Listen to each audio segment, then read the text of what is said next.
Uprising Network was just created to change the perception of Detroit in the media. When I started, there wasn't no black folks doing what I'm doing on the ground level right now. There wasn't any black folks on the ground level that was on the scene of these things happening. So with the perception being always Detroit is dirty, it's gritty, abandoned buildings, bankruptcy, all those things, like, bro, the sun shines here too. People knew, like, I knew what I was doing with a camera. So when I formed the Uprising Network, it was fairly easy to get people to be on board. Like, I want to do an interview, I want to highlight you, or I want to do a show like this. I gave a lot to the community. I gave 15 years to the community, to the creative space. Not to say that I'm not here to be a resource to people. I'm not saying that. But I have to treat it a lot different now.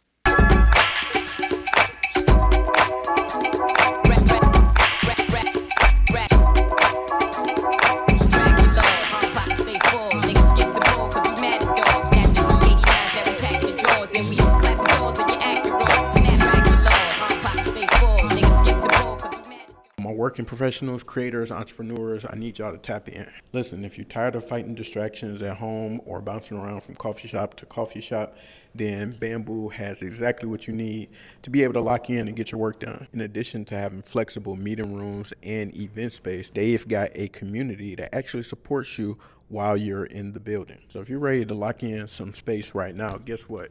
I got you. If you head over to bamboocowork.com right now and use the promo code BlackFriday20, you'll get 20% off any of your rental bookings. Don't waste any more time. Head over to bamboocowork.com and take care of that. Use that promo code. I'll be seeing you at a Bamboo location sometime soon. Now, let's go ahead and get back into the episode. What up, though, Black Friday family? Welcome back to another installment of the Black Friday family. Before we get into today's episode, make sure you hit that like button, subscribe, drop a comment, send some video to family, friends, and loved ones so we can keep this thing going. Now that we got that business out of the way, I want to introduce you to one of our media pioneers in the city of Detroit that's always putting on for our community and our people, Mr. Barry Jennings. How you doing today, my brother? Man, I'm so happy to be here to hear Pioneer. Wow, y'all really be aging me, man.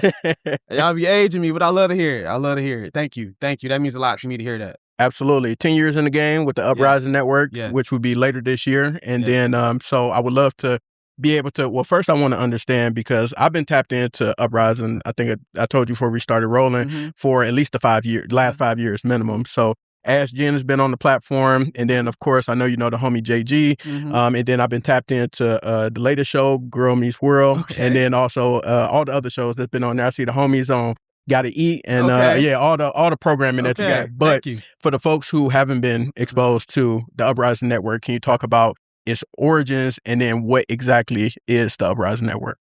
The short answer, but really explains it the most. The Uprising Network was just created to change the perception of Detroit in the media. When I started, there wasn't no black folks doing what I'm doing on the ground level right now. There wasn't any black folks on the ground level that was on the scene of these things happening. So with the perception being always Detroit is dirty, it's gritty, abandoned buildings, bankruptcy, all those things, like, bro, the sun shines here too. And when you look at the Uprising logo, you see that the sun is shining here. Yeah. So, and why the Uprising Network? In terms of why you named it because I wanted it to feel like a revolution, honestly. I mean, it's ties to, of course, the riots that happened in '67, which, you know, people consider that the uprising as well.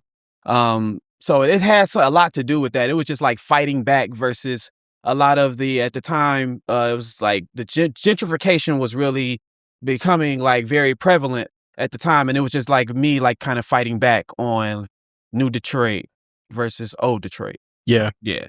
And before you got into the Uprising Network, what was your journey like before? I know that you, in a previous conversation, mentioned that you were aspiring to rap, and that's where you were going to start, or this is where that thing was kind of born out of. Yeah. The start, like if this was a video game, level one was me being being a rapper on the scene with the performances and mixtapes and albums, and like we were selling physicals at that time. That's how long that was. That was it. And when it started being like more like the blog era had really made it much easier to become seen as an artist. So that number was just growing exponentially on the scene at these parties, and Next thing you know, it's 20 people listed on the flyer, and you show up, you 15, and I'm like, I'm performing, 14 people performing before me. Like everybody, we not all getting on, bro. Yeah. It's not all like, let's be honest. It's not me being, negative about it, but honestly, everybody's not gonna make it. So It's like, all right, so I'm stepping out. I'm gonna document how this looks. So I'm gonna start shooting music videos, because that wasn't affordable either. Like people were making music, but nobody was tapping in to do music videos. So I started with that. And from music videos, it transformed into the Uprising Network once I stopped wanting to work with rappers. When did you pick up your first camera, so to speak, and then what was that feeling like for you? I bought my first camera in the spring of 2011. So it's coming up 15 years of my start of my career this spring. I bought it like with my taxes. I was working at Target at the time at Eastland. And my taxes was like maybe like $1,200 or something. And I spent it all on Amazon same day. And I'm watching it every day. When it's going to get here. And I finally get it. I had got a Canon T3i, a 50 millimeter, and like a Rode on camera mic or something like that. And I just hit the ground running. Dope. And what were some of those early days like for you as you were starting to navigate that? When you start to navigate and build this thing out, because like you said, you had started in the music career and was like, all right, let me pivot. But then now you pivoted and you're working with the people that you want to be able to display and start to do your own version of storytelling. What was those early days like? Well, because of the music video era that I had, people knew, I knew what I was doing with a camera. So when I formed the Uprising Network, it was fairly easy to get people to be on board. Like, I want to do an interview, I want to highlight you, or I want to do a show like this. So it was fairly easy. But in the beginning with the music videos, they was like, you a rapper. Like, why are you trying to shoot my music video? And we supposed to be like in competition with each other. Right. So it was a lot of no's in the beginning. Whole lot of no's in the beginning until I ran into an artist named The Loopers. And we shot a video at Belle Isle one day. And from there, he took off. And from there, I had a name. And what has it been like in terms of like, I just think about the relationships in the media business and media entertainment business, especially in the city of Detroit, like maintaining relationships, because it seems like it could be hard over time because of the fickleness of the industry, so to speak. And one thing I know that you pride yourself on is that you've been able to maintain a lot of relationships throughout the years. So what has that been like in terms of navigating this whole media and entertainment space for so long? Well, when I started, it wasn't no other platform that was, the platforms that was around were more like music based. Yeah. Hip Hop Lab had started around the time I started. Not Hip Hop. Yeah, Hip Hop Lab, Orlando. It started around For Show Magazine. Show Magazine, Yeah. Soul Detroit. Yep. Around that time, it was all music related. So I'm like, we got a whole different scene over here.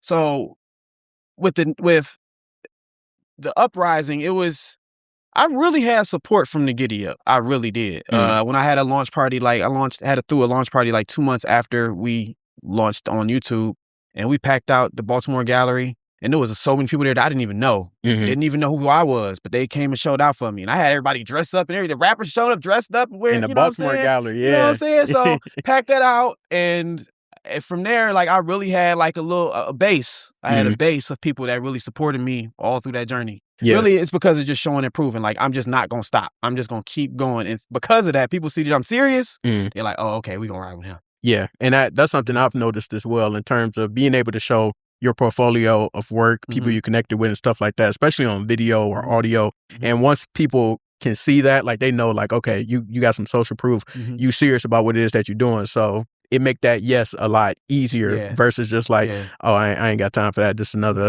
random asking me for time. Yeah, with the Uprising Network, nobody has ever told me no. Like, anything that I needed.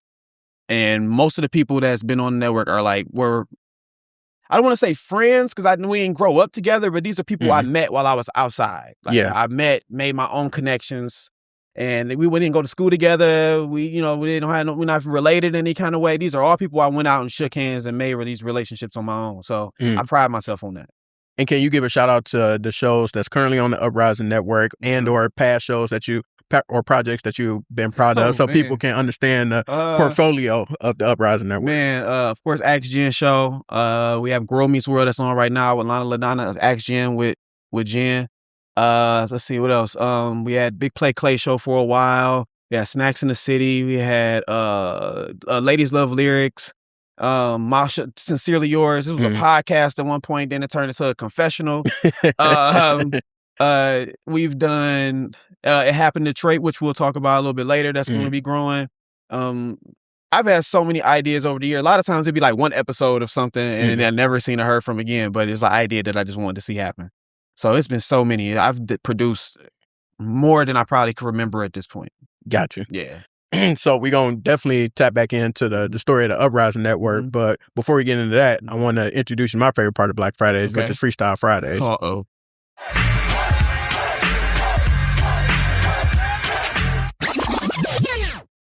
So I think you know. I think you know where this is going. And I knew this was coming, though. I knew this was coming. And I'll be honest, I am not prepared. I mean, you started you started this thing in the rap game. I mean, I need proof. Oh snap, man! We need evidence. Man, that's crazy. I was just playing my girl some my old music the other day, and I can't even remember none of it. I was gonna say you might as well just give us a verse. I can't remember none of it. I'm sorry, man. All good. Yeah. All good. All right, we're gonna do these rapid fire questions. Yeah. Then. Okay. All right. So in your mind, what's the GOAT television show? Well, if you're doing sitcoms, I gotta say Martin. That's my favorite show. I can watch that backwards. I know the episodes backwards and forwards. Of course, I own the DVDs. I loved it. I watch it like I've never seen it before, even though I can recite all of the lines of the show. Okay. Do you have a favorite independent project, movie, television show, whatever, that is not yours or that you didn't play a part in? Ooh. Or that comes to memory that's recent? Favorite? Wow. That's a tough question. I watch a lot of documentaries. Okay. I've that's really been on my thing lately, sports and documentaries. So as far as a series, that's tough. I can't think of nothing off the top. Okay. But yeah, but mostly I've been mostly in documentaries lately. So all right, if it come to you, we're gonna run it back. Yes, please do. Yeah. If you could give me 5 Detroiters that you would put if you had to record a show. This is a brand new show. You just got 5 people that you're gonna put in the room and you're gonna let them go, and you know it's gonna be magic. Who would those 5 people be? They have to be alive. No. I meant to say that, but I was trying to see what you would come up with first. But yeah, no, they man. Don't. Woo, these are tough, bro. Okay, all right, man. What kind of show we doing? I want to say like a podcast shoot, like something where you just throwing them in a room, man. Okay, they chopping it up. Okay, I probably would do. It would probably be something like Pirelli from 7 Mile to Belle Isle. When he used to host 7 Mile to Belle Isle from them days, I was inspired by him growing up. Like RJ from Turbulence. Yep. Wow. Okay. What's some more Detroiters? Man, you. Oh man, I'm drawing a blank. Give me I'm gonna throw a comedian in there. Give me a CP. Throw CP in there. I would like to see his perspective. Said 5. Shit, me. Why not me? Yeah, why not me? I want to sit there. Yeah, that's 4. Yeah. I'm gonna bring Jen with me because I feel like she's gonna ask some questions that I probably wouldn't think to ask. Being one of our ambassadors of the city, you got a friend that's never been here coming into town. What places are you taking them? You got 24 hours to get them Detroit experience. You got the date away. So I said like maybe Detroit the Detroit Historical Museum, all Detroit related stuff. Motown, Detroit Historical Museum. I definitely at Riverwalk on like a summer day. Okay. Man, I'm showing my age. I was about to say. I'm still thinking Belle Isle, but those days is over with. Maybe even Chandler Park these days. Maybe somewhere like a concentrated, like a large group of Black folks get together to fellowship. And Chandler Park still be jumping. In the summer for sure. Yep. Give me one more. It will probably just to take a cruise around the city. Like I feel like we've all done that before. Just cruise around. Just see what a Detroit summer feel like. For sure. Yeah. For sure. And then, Barry, what you listening to right now? What you got in rotation? Oh, what am I listening to? I've been listening to A lot of Stevie Wonder lately. Mhm.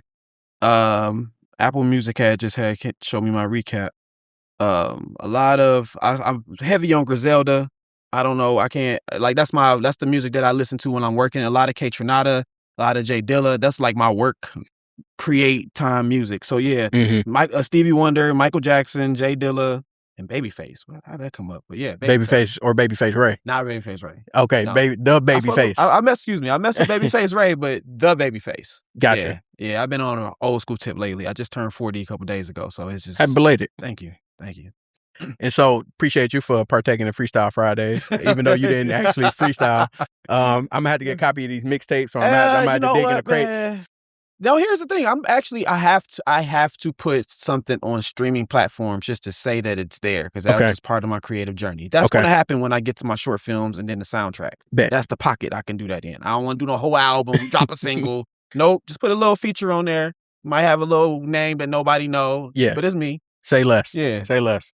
So, Barry, I love to ask my guests, especially someone like yourself who has been able to thrive in the creative space for a period of time and then be able to make a career out of it. Mm-hmm. For you, when did you realize that there were opportunities here that was going to be able to help you sustain your lifestyle? Essentially, what aspects of your creation process and what you did, the projects that you worked on and created, be able to provide financial opportunities for you? At what stage was that, and how long would you say that took? At this point, I'm not sure. The way that the rules continuously change, I haven't really created anything that I've been able to like live off of yet. I still have a 9 to 5. Okay.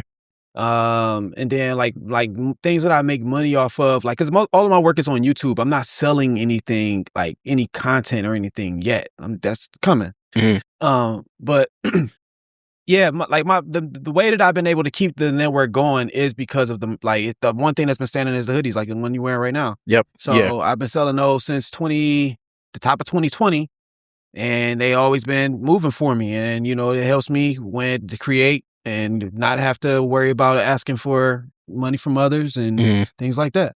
And that's definitely a avenue of monetization, which I think is extremely important as well, because I think that a lot of people, and I know you can attest to this, your YouTube channel is monetized, right? Yeah. Yeah. All right. So perfect. Mm-hmm. So I think people really try to get into the content creation game focused on that. But I literally just reached the status of monetization. So I guess I'm going to find out. But typically what I've heard from the people who do it at the highest level, just from my own research and reading, is that's the lowest level of payment in terms of your creation journey. You're really going to make your bag elsewhere. And you have to have kind of several things that come together. So let's say, for example, like what we do in media and just podcasting, just using that as a staple. You got to have your podcast. You got to have merchandise. You got to have brand deals. You got to have sponsors. If you're going to make it something that's going to be sustainable, because none of them is just going to be your one ticket. They all have to be emotional at the same time. But the thing about that is, like, a lot of creators, like, a lot of us don't want to do all of that. Yeah, for sure. I don't want to have to sell, to showcase my work. I don't want to have to shake on TikTok to make you watch my video and I'm doing trends and dances and all that. I don't want to do all of that. I just want to be back in my day, like you could, before Instagram and TikTok, when Instagram was like 15 seconds, you was only posting for videos. Yep. And everything was like directed to YouTube. So the numbers on YouTube was looking like something, and YouTube was paying a lot more back then. And now it's so spaced out that there's no one centralized location to find the type of work that I do. So that's why I'm like, I haven't really created anything yet in that capacity that I can live off of as of right now. Mm-hmm. So a lot of my work is for the love of the game, but we having fun doing it. Not to say that the people that's involved in these projects aren't making money off of what we've created with the network. I'm not saying that, but I'm saying it hasn't been enough for me to necessarily like live off of. Yeah. And is that a goal of yours, or are you strictly, you want to continue to do it for the love of the game? No, man. Going into season 10, I'm a sports guy. Yeah. Going into season 10, I have to carry this a lot different than I've been carrying the last 10 years. Like a lot of these projects that I was doing to kind of build my name and my resume, I I gave a lot to the community. I gave 15 years to the community, to the creative space. Not to say that I'm not here to be a resource to people. I'm not saying that. But I have to treat it a lot different now. Like I'm unselfishly gave to. I unselfishly gave. Yeah. I gave so much. So much didn't even have my name on it. But and so much, did. So many projects that I even forgot about. And people I may have forgot about. But going into season 10, I have to be a lot more intentional on being profitable. Yes. And listening to Sincerely Yours, which is your platform, like you said, with a podcast turned into essentially kind of like a video diary, so to speak, testimonial. And so I was listening to some of the more recent episodes of that, and I could hear your frustration, but also enlightenment in terms of exactly what you just said. Like, you gave so much to help out so many different people and things like that, and didn't ask for anything in return. But like you know that you have to be super intentional in this season in order to get the things that you aspire to have. When did that hit you as a creative? So you say you watched that video around that time. Okay. It was like around like October, top of November of last year. Yes. Yeah. It was like I'm gonna be real transparent here. It was like when I was shooting music videos, and every year I would see people, like, my videos get, like, the same way it is now, like, getting recognized. My videos are getting recognized. The artists that I'm working with getting recognized, but my name would never be in the mix. I'm never in a conversation for Best Director. How's my work being nominated as the best, but the director isn't being nominated for anything? Now, I'm at the point now, like I'm saying, I'm not looking for anything transactional. It just feels like I'm boxed out at this point somehow. When I was here before all of this, and it's just like now I just want to carry. I need to be a little more selfish now. Yeah. You know, and I can't feel guilty, because initially when I was starting to feel this way, I was starting to feel guilty. Like, damn, I feel like I'm gonna let some people down. But it is what it is. 15 years long. My career flashed before my eyes when that started happening. I saw it at the end of back to the point of like October, November. I was starting to see the same thing happen, and I'm like, how is it that I done worked with some of everybody? I done gave something to everybody, and I'm never invited to work. I'm never invited to collaborate. You see me collaborate, it's me reaching out. My name or my platform ain't never in the mix for nothing, but I done gave to everybody around here. Okay, fine. I'm gonna take my ball and I'm gonna go ahead and just play in the backyard by myself. I'm gonna see what that look like for a while. And I can definitely, first and foremost, the people that I know you, that have come on this platform or that I know in general, speak very highly of you. So there's that. So your credit is good in these streets. Yeah, thank you. Your credit is good in these streets.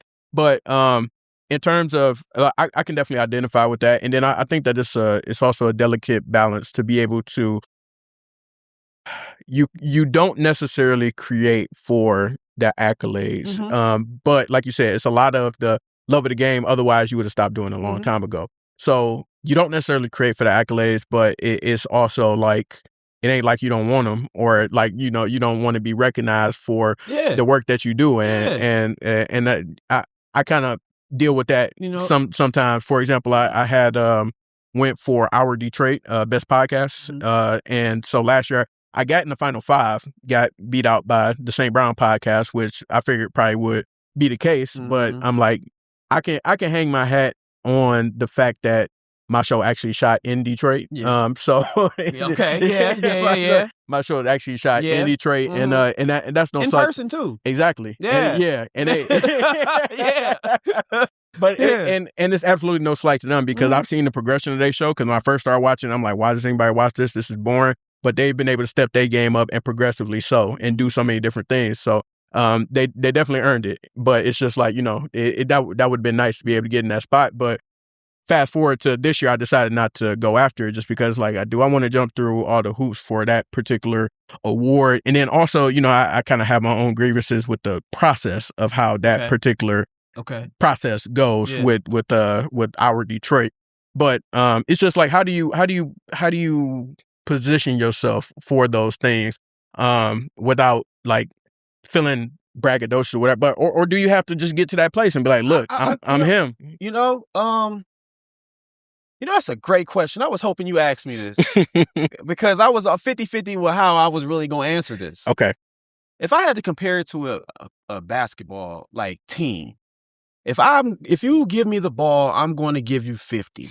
If you need me to get other people involved in the game, I'm going to make them look like MVPs. If you need me to be the president of the organization and put everybody in place to make this run, cool. You need me to be the financial person to make sure this, like, nothing looks like something. Like, because I've been making this work with nothing and making it look like something. Okay, if you need me to go into the creative department and create merchandise that people actually want to buy, I can do that too. Yeah. And I look around the scene, can't nobody do nothing with me on the court. Nobody around here can do nothing with me. So that's also a part of the reason why I'm feeling like Will Smith, the last episode of Fresh Prince. I'm looking around the living room, I'm like, everybody gone. Where everybody at? Yeah. You know, and I've done it all. And I feel like now I can say that because I've did it. I told you what I was going to do, showed you how to do it, and I actually did it. Right. With everything I said I was going to do. So yes, now I'm going to talk about it. And I'm going to talk like that. So I'm glad you asked that. Thank you. For sure.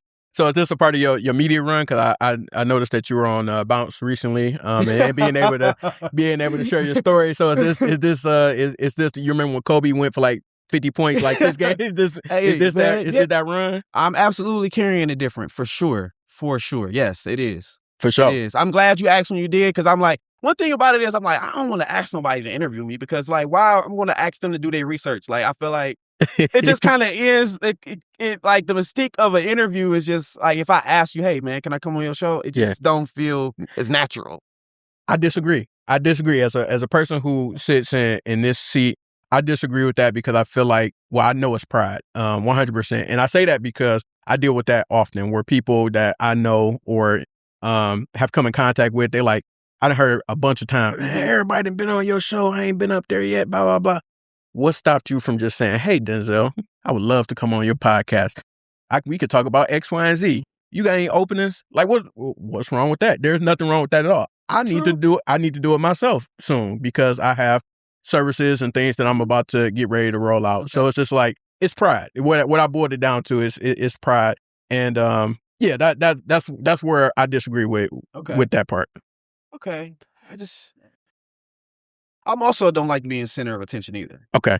So like saying, hey, come talk to me. Yeah. Like it just, I don't know. It just feel funny. It just feel funny to me. Like, yeah. But yeah, I always appreciate when people do ask. If you're watching this, I would love to come on your show. There you go. I would love to talk to you. I would love to tell my story or talk to you about your story.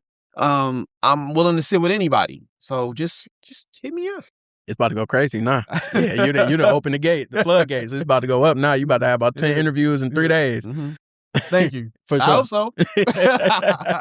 But somebody who, company I used to work for, I think one of the VPs kind of put it like this in terms of like not wanting to be the center of attention and things like that. Like they felt the same way, but because of the seat that they sat in, the realization that they came to is that with the stuff that they've learned, experiences that they had, the things that they know, them not putting themselves out there to talk about certain things was a disservice to other people that they could truly serve and be able to help out, in which from what I'm gathering from you is something that's important to you, is being able to put your people on, look out for the community, things like that. So by you kind of sitting back and like, I'm not going to raise my hand, that might be a disservice to that young bull out there who really want to do what you're doing and can really get some inspiration and get on from what you do.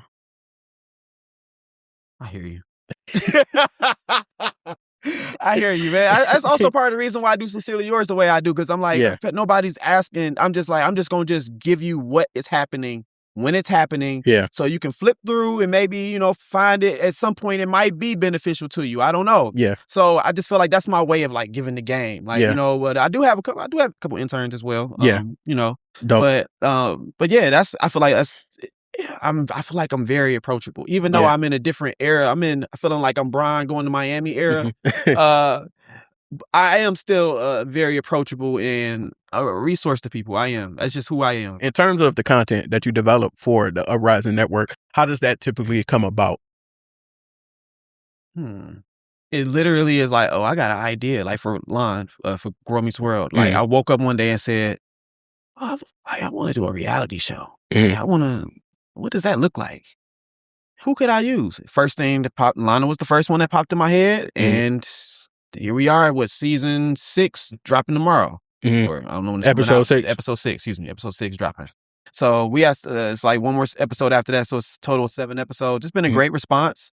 This is the first time I had any like people like when we took like a 2-3 week break and people like beating on our DMs. Where Hey, it's whatever, at. what episode that? What episode that? I've never had that before. And Mhm. it's people that I don't even know. Yeah. Or wasn't following the network, but they following because of Line. Yeah. So that was exciting for me. So, you know, I just waking up and saying, to answer your question, where it comes from, it just comes from like literally my imagination. Mhm. I could just be daydreaming one day and be like, I want to do that. What that look like? And I'd go and do it. And have people pitch you on shows before in terms of yeah, for the network? Absolutely. Do you take their ideas or have you told them go somewhere? My thing is like when people approach me with their ideas, it's never like ready to execute. Gotcha. It's like it's just a thought. Yeah, it's not like I'm ready to work. I just want you to hear me talk about it for a second. So that's like 99% of the time. Yeah. Or to check my temperature to see if it's something I would be excited to do and then pull you along to do it. But like, no, nobody really comes to me with developed ideas. Mm-hmm. I don't think nobody's ever really came to me with a developed idea. Like, no, I take that back. I did a show, Real Talk with Adore and Daisy. They was already running before they came with me. Gotcha. So that was one show. Yeah. Okay. And then could you talk about some of the challenges being in this space? Because, I mean, I could run down the list, but I would love to know for somebody who's been doing that a lot longer than me, what has been some of the biggest challenges that you've had or hurdles you had to overcome? The biggest challenges is when I look at the content that's like low level, like low energy content that just it just seems, okay, I'm gonna put it this way, because I feel like I was about to say something that was gonna be offensive to some creators. So let me rephrase this.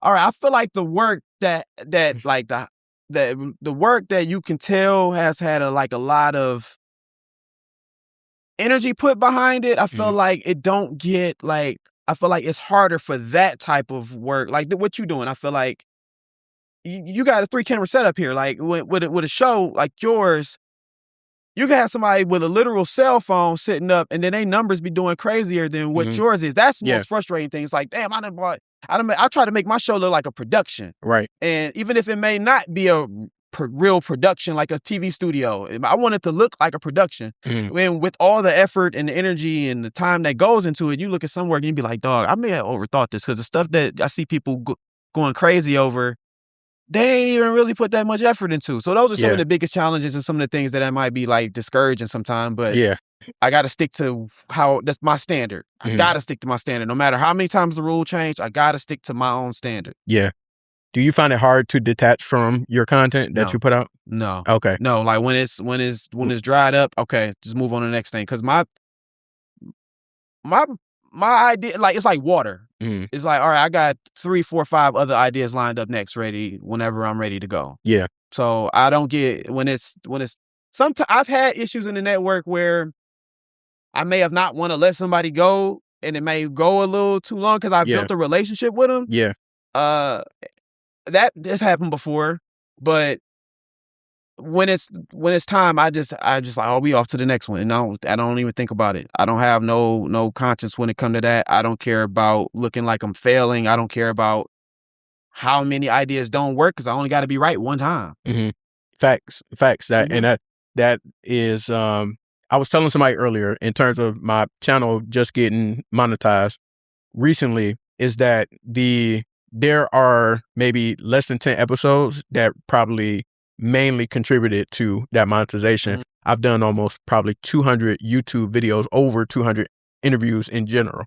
So it like you said, it literally only takes one thing that could shoot you off to this opportunity or to whatever your goals may be. It only take you once or a couple of times to hit. Yeah. And I'm going to keep shooting until it happens. For sure. I'm going to keep shooting. Like what Kobe go out on 60 points and 50 shots? Yep. That's me. Looking at him, that's me. Yep. So in terms of some of the challenges that I know that you deal with, and I just know from not even knowing your process, but I just know from being in the space as well, you had mentioned on Sincerely Yours, it was a statement that really had hit home for me, where you had said that a lot of people, when it comes to working, like actually like putting in work, doing these projects, stuff like that, a lot of people in Detroit are bullshitters. Yes. And so I just wanted to talk through the show. Yeah. Yeah, you can. Oh! Yeah. I let everybody be themselves. So Okay, however you want to express yourself. All right. But yeah. So you had mentioned that, and I just wanted to know what kind of drove you to that point in saying that those people are that's what they on most of the time. I'm at the point now where, you know, I doing this so long, man. People, for one, people think I got all the answers. I may have some of them. I don't have all of them. My thing is, like, I get super frustrated when people are scared to start. Like that sets me off. Like, how are you scared to begin? Mm-hmm. To walk in the room? That's the type of stuff. What was your question again? I feel like You had you going more in depth about people being bullshit. Okay, yeah. There we go. Okay, so I feel like I was going off a tangent. For no, a that's gonna be the next tangent. But go ahead. Okay, so a lot of people just we mentioned earlier, they just present half-baked ideas. Nobody's ready to execute. It's always about the looking like you working. Mm-hmm. It's like, I don't have time for it no more. I don't. I really don't. And when I say bullshitters, it's really just like people that just like having ideas and sitting on them and say they got bright ideas, but you're not executing none of the ideas. Yeah. Those are the bullshitters to me. Yeah. You know. How have you started to weed those people out? And second part to that is, how do you find the people that are about their business and ready to work? Well, I learned now to meet people where they are. Like, I gotta see you working already. I gotta see you putting in the effort on your own. Because if you don't want it for yourself, I can't make you want it. Mm-hmm. And that was a lot where I hit my head at in the beginning. Like, I would see people that had potential and be like, how about we do this? And then try to fit them, and then it don't work. And then I'm discouraged, like, dang, that didn't work. But I just didn't meet people where they were already. Mm-hmm. If it's meeting them at 40% and I got to bring the other 60 to make it work, okay, I'm going to do that. But I need to see you making the effort already. Not sure if I answered that question. No, you did. So that's how I weed them out. Like, I got to see the effort. I got to see that you already putting in the work. With Girl Meets World, she already was living her life. She already do all these different things and like that. So I knew that was going to be easy. Mm-hmm. With Jen, I saw her answering questions on Twitter, and people was using the hashtag #AskJen. And I saw that, and I was like, And I had met Jen before then. The first time I met Jen, she hold me. You might as well go into the story. Yeah, so I met her through a mutual friend of ours, Jasmine, and at the time I was working with I was working at Chrysler, and she was like just trying to figure out, like, you know, who am I, what I was doing, how long I've been doing it. And I was like, yeah, you know, I was like, she's like, where you work at? I was like, hey, I work at Chrysler. She's like, which one? I was like, Jefferson. She was like, oh, okay. You know, you got a baby? I'm like, yeah. She's like, you and your mom together? She was like, damn, you a baby daddy at Chrysler. The jokes write themselves. I was like, dang. That was the first thing Jen ever said to me. Yo. I don't know if she remember that, but I'm never gonna forget that. She said the jokes write themselves. I said, dang, okay, all right. First interaction. Shout out to Ask Jen. So and then she be wondering why men feel like that she hate them. Instances like that. Oh, I was saying, meeting people where they are. Meeting people where they were. Yeah. People where they are. So with Jen, when I saw them asking questions on Twitter, with Clay on the Big Play Clay show, where that was running for a few, like about 3 or 4 years on the network. It was just basically like current event stuff on the podcast. So I thought he was funny. I just saw him on Twitter and Instagram, thought he was funny, and I threw him in front of the camera, and it worked for a while. People did live shows. People came and saw that. Snacks in the City, one of my earlier shows, I saw Jasmine and Wanda putting out recipes. They had like a blog, and the recipes and the way it was written, I thought like it was very conversational, and I felt like I kind of knew them based on like how they wrote their recipes. I thought it was really cool. Mm-hmm. And that worked for a few years. I had a podcast run with multiple different pods. Yeah, I done seen it all, man. What's some free game you could give people who want to get into this creative game, or they keep starting, stopping? What game could you give to them to actually build something? Don't be afraid to get a job. Don't be afraid to have some stability while you're figuring out what your creative pathway is. A lot of people like I don't know why this like. People, this has always been a thing where I remember when I was rapping, people would be like this. They didn't want to seem like they was like they had like I'm looking at the camera, but like maximum sincerely yours. Like yeah, they don't be afraid to get a job. That I feel like that's the freest game that I can give. Like don't be afraid to stack your money to invest in your plan. That's my big. That's the freest game. I tried being a freelancer. I hated it. I hated being a freelancer. It's just because the money gets in the way of my creativity and my art, and it's just not for me. So I knew getting a job is my thing, which allows me to be a little more freer with my freer with my creativity, and it helps with the mental health and everything else that comes with that. Yeah. And what helps you be able to develop your longevity in terms of like keep going? Like you said, if you had a project or idea that didn't necessarily work, the sun gonna shine tomorrow and you're gonna continue to work on, like you got a bunch of ideas in the chamber already. So what keeps you going with the different hurdles, challenges you had to deal with over the years? What's your key to consistency? I literally breathe this. It's all I think about.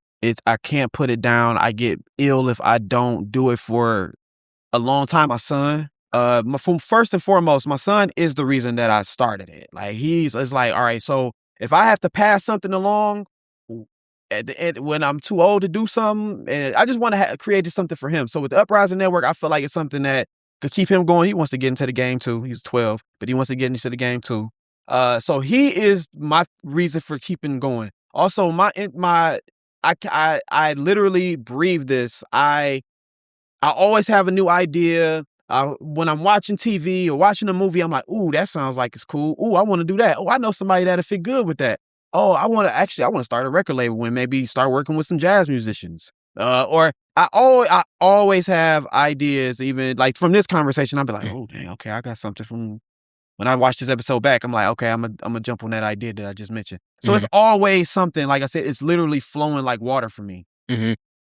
And I would love to be able to talk about, in terms of your creativity, a little known fact about you is that you actually had your hand in fashion and you or fashion designer. I'm not exactly sure how you would deem your title, but I would love to know about that journey as well, because I'm wearing some of the merch from the Uprising Network. I told you it's one of the most comfortable hoodies I ever wore. It's super quality in terms of like how the leather is coming off here. For a while too. Yeah, it don't seem like when I put it in the washer that it's gonna disintegrate. No, like if you heat it too high, it might crack a little. But you know what I'm saying, maybe like hang dry or something, or like cool, low. Say less. Yeah, that. So in 2019, I just had an epiphany. Like, yo, I need to start really. I got a camera, I got some rinky-dink lights at the time, like some from Home Depot. But I'm like, I really need to invest in like productions and make this bigger. And it started with Gotta Eat in 2019. And then I realized how much productions actually cost. Like even on a lower scale, it's like if I want to do this like frequently, I need to find a way. I was at Chrysler at this point, but I need to find like a different pot instead of my real life money. I need to find a pot to generate through the network. So I came up with the bright idea. It was like New Year's Eve. I'm sitting there and I'm like, man, I need to come up with some merchandise design. So and at the end of every video, I would say, thanks for watching. It was 3 designs. I would say, thanks for watching. That was 1 shirt. Create responsibly was the tagline of the network. So I'm like, okay, that's easy. Throw that. And then it was like a half-baked, like I got to do 3. It had to be 3 for some reason. So I say, Black owned, Black operated, Black history. And then I had sent it to my graphic designer, and he had sent me a bunch of different concepts, and I chose that one, and it worked. Like I threw it online, sold out in an hour. Did it at my had an appreciation day party, where I just wanted to show everybody a good time. To come free, food free, entry free, drinks was free. And I sold out that night too. And I'm like, dang, wow, I didn't even expect it to actually move like that. I just wanted to have it as an option. Yeah. And for context, I've been waiting like literally years to get one of these. Oh, yeah, well, I'm glad you got it, man. I'm gonna send you 2 more colors too. Say less. Yeah, we got that on camera. Yeah, I'm a man of my word. Yes, he is. But one time, what really took it to the next level was when Rick Ross wore it. he threw it on his Instagram. I had sent it to him on a whim. Like he had posted his P.O. box or something. And then like 3 weeks later, I'm scrolling Instagram and I'm just looking through his story. I'm just sitting on my couch after a long day at work and I saw it and I was like, no, it ain't no way. I watched it like 5 times. I'm like, no, it ain't no way. He posted on his story. Of course, I took that and made a commercial with it. And then he wore it in an interview. So he wore it in an interview and I done posted that a bunch of times since then. And from there, every once in a while, some random blog page or post a quote from that interview with him wearing it and somebody will tag me in it.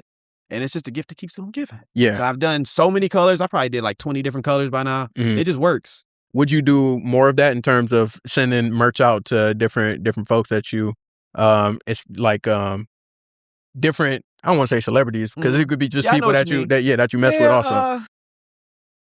Yeah, but usually, I don't mind. I definitely don't mind doing. I've given a bunch of them away. I don't mind doing that. It's just that I don't ever really think of it about it like that. I just happened to see him post his P.O. box one day. Okay, and you're like, okay, yeah. It's like, why not? Right.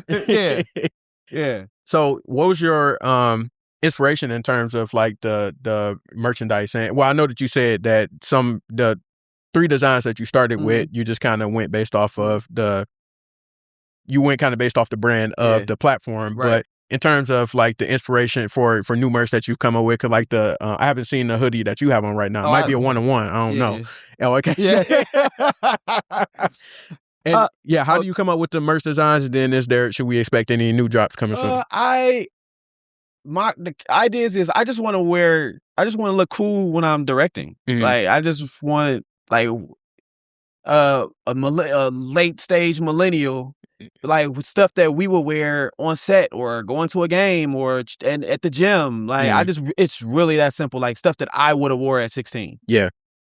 And just like ideas that I had when I was 16. Yeah. And I'm like, all right, I'm gonna put that on a shirt now. To answer your question, am I gonna do some more? I don't know, man. The process of getting like the screen print process or the DTG process, I go back and forth with it. I'm not gonna say no, but as of right now, it's not like at the front of my mind. Okay. And then I'm trying to see if I can steal some game from you. What is your process in terms of creating these? Because it's probably like my 5th, 6th interview talking about how I need to get merch, but I'm doing it this year. Like I'm trying to do it this month. And so what's the steps the process? Steps I took from the beginning. All right. I knew that I like Champion hoodies, but Champion is one of the most expensive blanks to use. All right. My boy, DeLon, shout out to DeLon. He had a screen print in his back, but it wasn't the puff print. It was the flat screen print. But his like washed out, like you wash it one time and it started falling off. So I said, okay, I need to find a different quality hoodie, and then I'm gonna go to an actual screen print shop. So I just ordered a bunch of different black hoodies. You can go, there's plenty of wholesale sites you can buy one off of. Like you don't have to buy like 10 of them. You can just buy one of each. And I just went through the process of elimination. Do I like this? Do I like that? Is it too light? How does it wash? How do the strings feel? Does it fall apart easy? Is it too thin? Does it fit like I like my shirts to fit. And I knew that, of course, they always sell the most in coldest weather, so I knew they had to make them a little bit weighted. And I found my screen printer, and like I went through like maybe like 4 or 5 different versions of that hoodie before I landed on that brand. And then it's not, so this is like drop shipping, or it is drop shipping? No. Okay. No, I actually go and get a bunch of them made at once, and I have them in stock. Got you. Okay. Yeah. So I got inventory at the house. I was gonna say you got the crib full. I got the inventory at the house. Yes. Got you. All right. Yeah. Perfect. So Barry, what is on the horizon for the Uprising Network in terms of projects that you're working on? You mentioned some of the things that you plan on doing this year, and sincerely yours for the folks that's watching and listening. Make sure you tap into that. But to hear from you here on this platform, what are you working on? Right now, the next bigger project on the network is I've did a few episodes of It Happened in Detroit. Right now, with the literacy crisis that we're in the midst of, and the trying to erase Black history, I need to do my part in preserving these stories. And I got to do it in the place that I know. Like at Detroit is the crib, so I got to take care of the world that I know. So starting with that, what did happen in Detroit series, but it's really going to be called the American History Project. Originally, it was going to be called the Black History Project, and I was going to drop everyday Black history. But I'm like, nah, this isn't just Black history. This is American history, and I don't want to kind of put a ceiling on it. I want everybody to be able to take a look at this. So with the American History Project, we're going to start with it's going to be 30 episodes telling the history of Detroit. You go to YouTube and you search in history of Detroit or moments in history in Detroit, and you're going to see the Packer plant. You're going to see all these abandoned buildings. You're going to see nothing but destitution. You look at the mainstream movies. Every movie that takes place in Detroit looks like a lawless land. Looks like the sun don't shine here. It looks gray here. It's nothing but criminal activity. You look even on Tubi being made. Everybody is in distress. Everybody got to get this money. Yeah. Everybody got a secret. Yeah. Everybody getting beat on. Right. Like, bro, like, damn. Like, we actually do have fun here in Detroit. Right. So first, we're going to clean all this up on YouTube. I'm going to put that 30-part series of these 300 plus years of Detroit, and we'll start there. So we're going to tell this going to be Black because Detroit is a Black city. So yes. we mostly tailored towards Black stories. Yeah. So that's the first thing. And through that, it happened in Detroit. We're going to be cleaning that up. So, and then from there, the short films, like I just mentioned Tubi. So it's like, I want to, the mission initially for the Uprising Network is, like I said, change the perception of Detroit. So we're going to do that through this anthology series of Detroit history. And then of course, after that, tell Detroit stories, but within that 30 episode timeline. And then with the short films, we're going to show more lighter stories, more colorful stories, more stories built in reality. I don't, the stuff that you see in the mainstream, I don't live that life. Right. That's not the Detroit that I know. Right. I know it exists. Yeah. Sure, I've been there. I've been here foot to the ground 15 years by myself. Don't have no weird allegations. Don't owe nobody no money. None of that. My credit is clean. Yeah. So with that, I don't know what that looks like. So I want to tell the other side of the fence. That's my purpose now. So that's where the steps that I'm taking us to. So. Would you ever have your content on independent platforms like Tubi or Amazon? For sure. Okay. That's where everybody at. So I got to put it there. I found out recently how much it costs to put it on Tubi. So now that I know how much it costs, I just throw it in the part of the budget and it's going to be on there because that's where everybody at. Got you. And then I meant to ask you this earlier, but it came back to me. In terms of doing the production for some of the things that you do, let's just say like Sincerely Yours and things like that, how much would you say it costs in order to produce those things from where you're at now? And then I want to know if you could give a low budget, no budget version of how people might be able to start to point back to our earlier part of the conversation. Oh, that's a weighted question. Okay, so we're going to break it down. You saying how much does it cost to produce what I do now? Yeah. Or how much? Okay, so the sex, that's Sincerely Yours, that's my basement. It's a corner in my basement. So you see that rack of clothes, you see all them books, you see all that. That's my literal basement. So all I got to do, turn the light on, turn the camera on the tripod, record it, get up, and throw it. I don't even look at it. I don't even watch it back a lot of times. Okay. I just put the little intro music on there at the beginning and the end and be like, all right, that's it. I don't even, because if I watch it back, I'm probably going to cut it out because I'm overthinking it. Yeah. So, so it doesn't cost me nothing for that. What happened in Detroit, it's the other side of my basement. So it's a whole set. I changed it. It looked like an actual set though. So those things don't cost me nothing. And those are the type of projects that I need so I can just do them whenever I feel like it and I don't have no hiccups. My library is extensive now with all this Detroit stuff that I'm doing. So it can go on forever. I could do this until I check up out of here. Yeah. So I think that's great in terms of being able to keep your setup to a minimum. And I'm not sure. Well, could you give us the breakdown, cameras, mics, like what you're using in order to do that? What I use, I shoot with, I have it's literally just one light. It's a LED bar, which is Amaran LED bar. It's a PT4C, which I think it might be like $200 or something like that. It's like 4 feet wide and on a C-stand. And I shoot with an FX3 and with a Sigma 2470. And that the 2470 is my workhorse. That's my favorite. That's my baby. And that's a lens for the people who don't. Yeah, I'm sorry. Yeah, 24-70 lens. And then I got different mics and stuff like that, like boom mics and things like that. But my setup wasn't always like that. It was literally like a Canon T3i, which is a base model. You can go to Best Buy and buy one with a light from Home Depot that was literally a light bulb. Get a daytime light bulb, or you can get a set of daytime light bulbs. Make sure just because they white, the daytime ones are white. And then them hardware, I forgot, they feel like metal. They don't dim or anything. It's just off and on. You can use those, but it's just white light. Those don't cost. You can get like 4 of them for like $20 in the set of bulbs, and you got yourself a light set. And then you got your phone. But I've done bare minimum. Sometimes I shot with my cell phone. Mm-hmm. I've done it all. You're gonna get the job done. I'm gonna get it done. Yeah. I love the feeling of executing an idea. For sure. Yeah. For sure. And so do you have, as we land the plane here, do you have any dream partnerships or folks that you might want to work with in the city, beyond the city, anything like that? I didn't even mention that I plan on expanding to another city too. Oh yeah, talk to us. Oh yeah. This year I'm definitely expanding to another city. Like you moving, you leaving? No, not leaving. I'm just gonna plant the Uprising flag there too. We will always be in Detroit. I ain't going nowhere. But we gonna start creating in another Midwest city when the weather break as well. So I definitely want to mention that. Mm-hmm. But back to your question. Any partnerships? Yeah. Dream partnerships. I would love. Of course, I love to work with Ryan Coogler. Sure. Mm-hmm. I got a list of people. Hold on. I was prepared for this. I'm going to go down a few names. So Keke Palmer's number 1. Okay. I feel like Keke Palmer can do it she's like the cheat code. Yeah. Then they got Tyler, the Creator, Issa Rae, Joe Fresh Goods, Big Tigger from Rap City in the Basement, bro. I want to sit down with Big Tigger. I feel like I can do the quintessential interview for Big Tigger for sure. Jim Carrey, Sue Surf, the battle rapper, Lexual.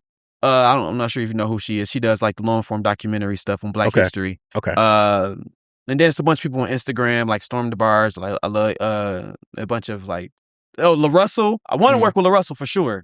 For sure. La Russell, I love. He's definitely one of the people that inspire me for sure. But I got a bunch of names on my list. Dope. So Barry, where can the people tap in if they want to work with you? They want to find your projects. They want to purchase some merch from you.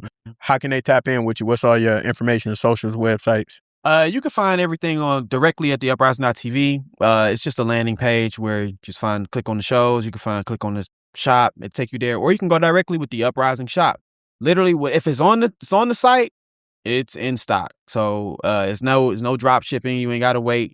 I know I had a hiccup with his order in the middle of the holiday season. But we took care of that, and I'm gonna send him a couple more. And I'm gonna make that right. Appreciate that. But yeah, the Uprising shop. You can find me on socials at I'm usually on. You can find me, like, my resume is pretty much on the uprising.tv on Instagram or barry.tun on Instagram. That's where to find me. Barry, we appreciate you for coming on the platform today, man. This was great. Got a lot of free game, man. Got some great moments. Yeah.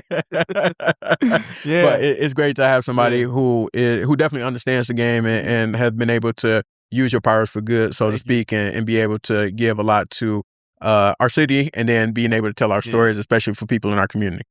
Appreciate it, man. Thank you. It was an honor being on here. Thank you. Absolutely. Anytime. I can't stress that enough. Thank you. Anytime, man. Everybody watching, listening, make sure y'all we're tapping with y'all soon. Peace.